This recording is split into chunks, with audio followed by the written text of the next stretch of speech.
नमस्कार मेरे सभी प्यारे साथियों आज की इस वीडियो में मैं आपको हिस्ट्री का पूरा जो आपका चैप्टर है 2026 बोर्ड एग्जाम की जो आपकी यात्रा है वह शुरुआत हो चुकी है।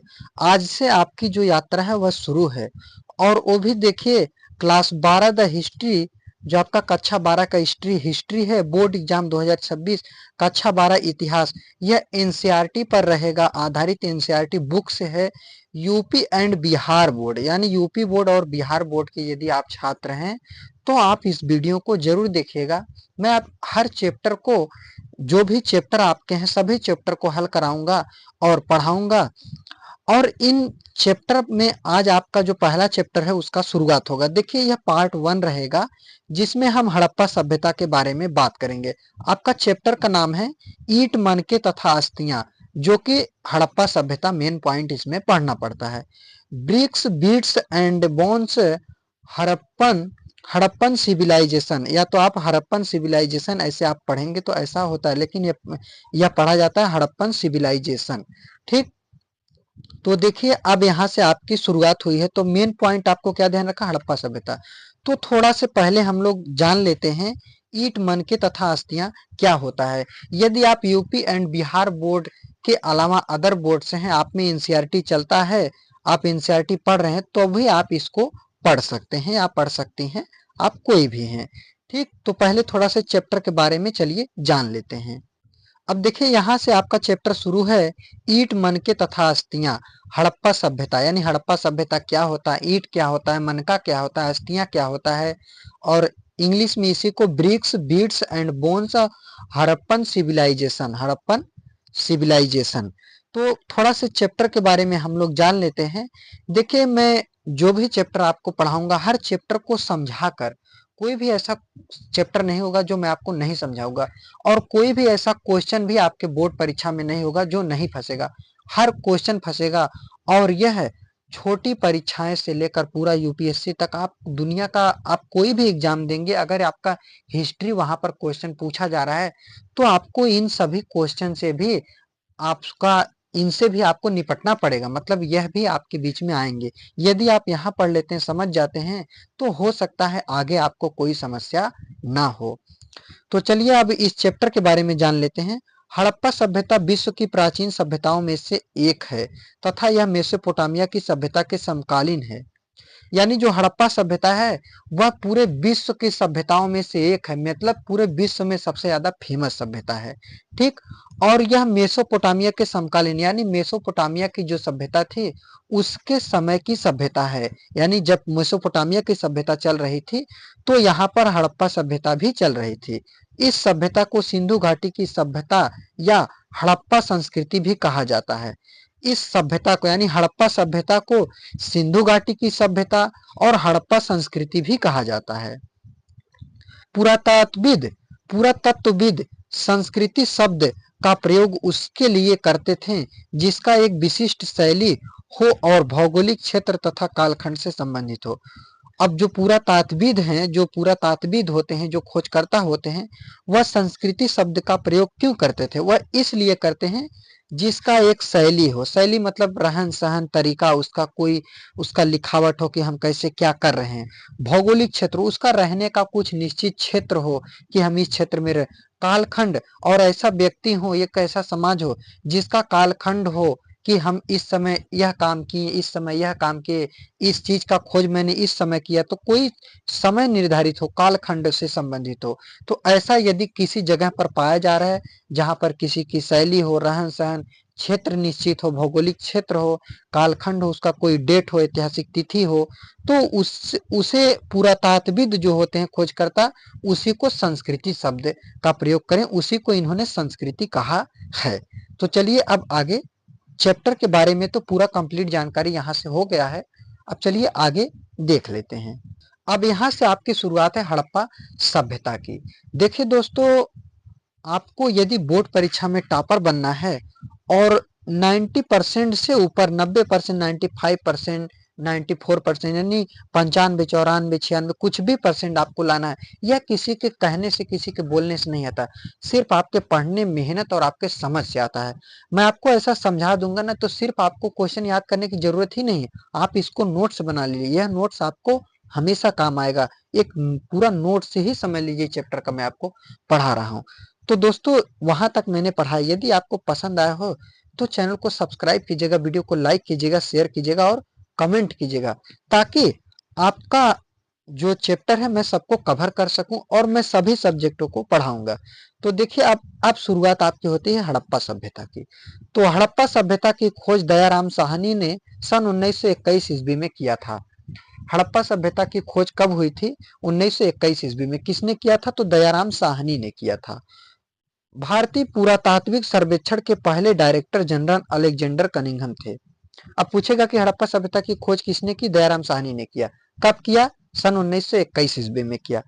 भारतीय पुरातत्व सर्वेक्षण यानी जो खोज करता थे, सर्वेक्षण करते थे कि यहाँ खोदा जाए, यहाँ खोदा जाए, तो उसके जनक कौन माने जाते थे? मतलब पहले डायरेक्टर जनरल कौन माने जाते थे? तो अलेक्जेंडर कनिंघम थे।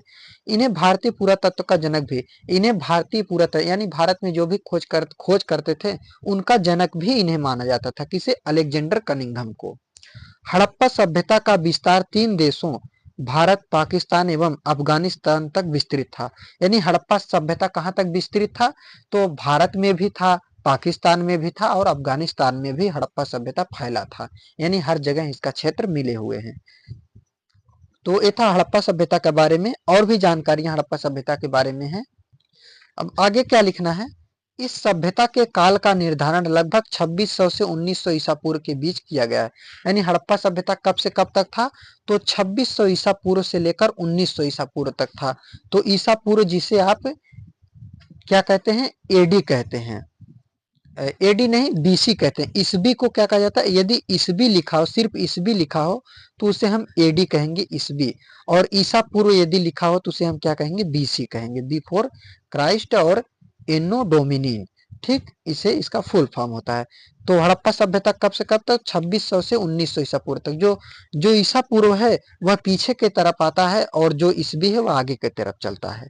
ठीक, हड़प्पा सभ्यता से पहले की सभ्यता को आरंभिक हड़प्पा और इसके बाद की सभ्यता को परवर्ती हड़प्पा कहा गया है। यानी हड़प्पा सभ्यता से पहले जो भी सभ्यता यहाँ पर मौजूद थी उसे आरंभिक हड़प्पा सभ्यता कहा गया, और हड़प्पा सभ्यता जब खत्म हो गया उसके बाद की जो भी सभ्यताएं आई उसे परवर्ती हड़प्पा कहा गया। हड़प्पा सभ्यता की मुहरें सेलखड़ी नामक पत्थर से बनी थी। हड़प्पा सभ्यता की मुहरें किससे बनी थी पूछेगा तो सेलखड़ी नामक पत्थर से बनी थी। इन मुहरों पर एक ऐसी लिपि के चिन्ह अंकित हैं जिन्हें अभी तक पढ़ा नहीं जा सका। इस जो मोहर बनाए गए थे उस मोहर पर एक चिन्ह है, एक चित्र बनाया गया जो एक ऐसी लिपि में है, चिन्ह जिसको अभी तक पढ़ा ही नहीं जा सका कि यह लिपि में आखिर यह चिन्ह आखिर किस लिपि में लिखा गया है। तो किस लिपि में है? तो यह लिपि चित्रात्मक है, चित्रात्मक लिपि में लिखा गया था, जो दाई से बाई ओर लिखी जाती है, दाई से बाई ओर। यानी अब देखिए, जैसे हमने लिखा है इस सभ्यता के काल का निर्धारण लगभग, इतना मान लीजिए, तो यहां लिखा जाएगा इस। अब उसके बाद आगे क्या है? सभ्यता के काल का मतलब उल्टा लिखा, जो मैंने इधर से लिखा हुआ दाएं से बाईं ओर लिखा जाएगा। तो यह आपका चित्रात्मक लिपि था एक तरह से। ठीक, तो चलिए अब आगे देख लेते हैं। आगे आपको लिखना है हड़प्पा सभ्यता की विभिन्न पुरा वस्तुएं। जैसे हड़प्पा सभ्यता की विभिन्न यानी कुछ पुरानी वस्तुएं, पुरा वस्तुएं यानी जो वस्तुएं मिली हैं कौन कौन सी है? जैसे मुहर मिला है, मनके मिला है, बांट मिला है, पत्थर के फलक तथा पक्की पक्की ईंटें भी प्राप्त हुए हैं। यानी मनका माला, मनका मतलब माला, बांट मतलब तराजू, पत्थर मतलब पत्थर के फलक मतलब औजार, पत्थर के औजार, और पकी हुई ईंट भी प्राप्त हुए हैं। ये सभी वस्तुएं अफगानिस्तान, जम्मू कश्मीर, बलूचिस्तान तथा गुजरात जैसे क्षेत्रों से प्राप्त हुए हैं। अब जो मनका मिला है, बांट मिला है, पत्थर के फलक यानी पत्थर के औजार हैं, पक्की ईंटें, यह कहाँ कहाँ से मिली है? तो जैसे अफगानिस्तान, जम्मू कश्मीर, बलूचिस्तान और गुजरात जैसे क्षेत्रों से मिली हैं। हड़प्पा सभ्यता के प्रमुख स्थल हड़प्पा एवं मोहनजोदड़ो। हड़प्पा सभ्यता के सबसे प्रमुख स्थल क्या है? हड़प्पा एवं मोहनजोदड़ो है। हड़प्पा सभ्यता से पहले खोजा गया शहर था। हड़प्पा जो है सबसे पहले खोजा गया। सबसे पहले हड़प्पा की खोज हुई थी। तो हड़प्पा की खोज सबसे पहले हड़प्पा शहर की सबसे पहले खोज हुई थी। तो इसीलिए उसे हड़प्पा सभ्यता, एक तरह से वहां पर लोग रहते थे तो नाम रख दिया गया हड़प्पा सभ्यता। परंतु सबसे महत्वपूर्ण एवं प्रसिद्ध शहर मोहनजोदड़ो था। सबसे पहले खोजा गया शहर क्या था? हड़प्पा था। लेकिन सबसे महत्वपूर्ण और प्रसिद्ध शहर कहा जाए तो वह मोहनजोदड़ो था। मोहनजोदड़ो। अब देखिए थोड़ा सा और आप इसमें मैं आपको थोड़ा सा एक्स्ट्रा पॉइंट बता दूं। मोहनजोदड़ो को मृतकों का टीला क्या कहा जाता है? जैसे मृतकों का टीला। एक तो मृतकों का टीला कहा जाता है कामा, दूसरा इसे मोहनजोदड़ो को मृतकों का टीला या प्रेतों क्या कहा जाता है? प्रेतों प्रेतों का टीला। मृतकों का टीला, प्रेतों का टीला, ये भी अगर आप चाहें तो लिख सकते हैं, मृतकों का टीला, प्रेतों का टीला, या इसी को सिंध का बाघ भी कहा जाता है। क्या कहा जाता है? सिंध का बाघ। सिंध का बाघ भी इसी को कहा जाता है। किसको? मोहनजोदड़ो को। ठीक, तो चलिए और आगे भी देख लेते हैं। आगे आपको लिखना, हड़प्पा सभ्यता को कांस्य युग की सभ्यता भी कहा जाता है। हड़प्पा सभ्यता को कांस्य युग की सभ्यता भी कहा जाता है, सिंधु घाटी की सभ्यता, हड़प्पा सभ्यता। तो तीन नामों से जाना जाता है एक तरह से, कांस्य युग की सभ्यता, सिंधु घाटी की सभ्यता और हड़प्पा सभ्यता। ठीक, क्योंकि हड़प्पा सभ्यता के द्वारा कांसा धातु का प्रयोग सर्वाधिक किया गया। देखिए दोस्तों, जहां पर कांसा लिखा थोड़ा सा आप ऐसे कर लेंगे, यहाँ पर आप बिंदी लगा लेंगे थोड़ा सा, जैसे आप नहीं लिखते हैं ऐसे, ऐसे आपको क्या करना है? कांसा, ऐसे आपको कांसा में थोड़ा सा आपको ऐसे लगा लेना है। ठीक, तो देखिए हड़प्पा सभ्यता, क्योंकि हड़प्पा सभ्यता के द्वारा कांसा धातु का प्रयोग सर्वाधिक किया गया। सबसे ज्यादा हड़प्पा सभ्यता में किस धातु का प्रयोग किया गया? तो कांसा धातु का प्रयोग किया गया।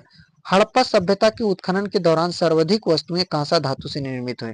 हड़प्पा सभ्यता के जब भी उत्खनन हुए, जो भी वस्तुएं मिली वह ज्यादातर कांसा धातु की निर्मित वस्तुएं प्राप्त हुई थी। तो इसीलिए उसे कांस्य युग की सभ्यता भी कहा गया। ठीक, चलिए और आगे भी देख लेते हैं। तो देखिए दोस्तों, आज के लिए हम लोग बस इतना ही रोकते हैं, हड़प्पा सभ्यता हो गए। अगले वीडियो में हम लोग क्या जानेंगे? हड़प्पा सभ्यता के प्रमुख केंद्र क्या जानेंगे? प्रमुख केंद्र, और थोड़ा से जॉन मार्शल के बारे में भी हम लोग जान लेंगे। किसके बारे में? जॉन मार्शल का, क्योंकि इसमें थोड़ा सा उनका भी भूमिका है। तो अगले वीडियो में, अब हम, ये था आपका क्या था? पार्ट 1। ये था पार्ट 1। अगले वीडियो में आपका पार्ट सेकेंड आएगा, यानी पार्ट 2 आएगा अगले वीडियो में। तो जिसमें हम, यहाँ तो मैंने सिर्फ हड़प्पा सभ्यता के बारे में, क्योंकि देखिए दोस्तों छोटा छोटा वीडियो बनाए ताकि आप बोरिंग ना हो, आप अच्छे से खुशी से पढ़ लें, उसको ध्यान में रखें और याद रखें। और देखिए यदि आप चाहते हैं कि आपको वीडियो मिले, मेरा सबसे पहले आपको नोटिफिकेशन मिले, वीडियो मिले, तो चैनल को आपको सब्सक्राइब कर देना है, वीडियो को लाइक करना है, शेयर करना है। और कोई भी डाउट यदि हो, यहाँ से मैं आपको इतिहास, भूगोल, नागरिक शास्त्र, अर्थशास्त्र, समाज शास्त्र, मनोविज्ञान, समाजशास्त्र, जो भी सब्जेक्ट है हर सब्जेक्ट को मैं आपको पढ़ाऊंगा और इम्पोर्टेंट क्वेश्चन आंसर भी हल कराऊंगा, चाहे बहुविकल्पी, अति लघुत्तरी, लघुत्तरी, दीर्घोत्तरी, कोई भी प्रश्न आपके हो, सभी प्रश्नों का उत्तर भी मैं आप कराऊंगा। सिर्फ आप चैनल से जुड़े रहिए। तो अब मैं इस तरह से आपको पढ़ाया, बताया। यदि आप इन सभी को तैयार कर लेते हैं तो आप बोर्ड परीक्षा में, आपको टॉपर बनने से कोई भी नहीं रोक सकता है, चाहे आप यूपी बोर्ड के हो, चाहे आप बिहार बोर्ड के हैं। देखिए मैं तो ऐसे यूपी बोर्ड से हूँ, इसलिए यूपी बिहार का सिलेबस जो टॉपिक है मैं जानता हूँ, इसलिए दोनों को पढ़ा रहा हूँ। तो दोनों बोर्ड के आप लोग पढ़ सकते हैं और अपने परीक्षा में अच्छा नंबर ला सकते हैं। तो जब तक आपकी परीक्षा, आपको सिर्फ क्या करना, अपने पढ़ाई पर ध्यान देना। एक बार आपकी परीक्षा बीत जाए, आप पास हो जाए अच्छा नंबर से, 2026 बोर्ड एग्जाम की पूरी तैयारी मैं आपको कराऊंगा। तो आप कर लीजिए, पढ़ लीजिए, आप आगे जाइए, आपको सब अच्छा लगेगा। भले ही आपका पढ़ने में मन ना लगता हो, लेकिन कोशिश कीजिए कि नहीं, पढ़ना है, कुछ करना है। धीरे धीरे आपको रिलैक्स रहना है, कोई दबाव तनाव नहीं करना, आराम आराम से पढ़ना है। लास्ट में इंपोर्टेंट क्वेश्चन आंसर भी मैं आपका करा दूंगा। तो आज के लिए बस इतना ही, मिलते हैं कल की वीडियो में आपके नेक्स्ट टॉपिक के साथ। यदि कोई कमेंट होगा, आपका कोई सवाल होगा, डाउट होगा, तो उसका भी जवाब मैं आपको दूंगा। ऐसा नहीं है कि आपके जवाब को मैं छोड़ूंगा, क्योंकि हमारा काम यही है पढ़ाना और आपको आगे बढ़ाना। आज आप हमसे मिल रहे हैं, हम आपसे मिल रहे हैं, क्योंकि यह थोड़ा सी सुविधा और ज़्यादा बढ़ चुका है, तो इसलिए आप इसका लाभ उठाएं। तो आज के लिए बस इतना ही, मिलते हैं कल की वीडियो में। जय हिंद, जय भारत।